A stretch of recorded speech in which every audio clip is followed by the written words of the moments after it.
यूरोपीय यूनियन इस वक्त भारत का तीसरा बड़ा तजारती शराकत दार है और दोनों के दरमियान सालाना तजारत 120 अरब यूरो से तजावज़ कर चुकी है।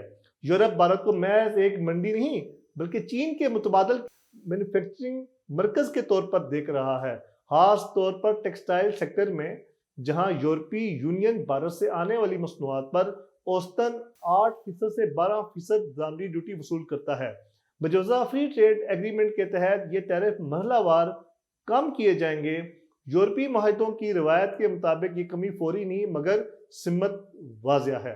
यही वो लम्हा है जहां पाकिस्तान के लिए खतरे की घंटी बजती है। पाकिस्तान की यूरोप को बरामदात का 70% से ज्यादा हिस्सा टेक्सटाइल पर मुश्तमिल है और उसकी बुनियाद है यूरोपीय यूनियन का दिया गया GSP+ स्टेटस। इस स्टेटस के तहत पाकिस्तान तकरीबन 66% टैरिफ लाइंस पर जीरो ड्यूटी की सहूलत हासिल है। GSP+ कोई मुस्तकिल हक नहीं, लेकिन ये महदूद मुद्दत के लिए होता है, बाकायदा रिव्यू से गुजरता है, इंसानी हकूक, लेबर लॉज और गवर्नेंस से मशरूत है। असल मसला ये नहीं पाकिस्तान को ये सहूलत हासिल है, असल मसला यह है कि पाकिस्तान ने इसे आर्जी राय से मुस्तकिल हिकमत अमली में तब्दील नहीं किया।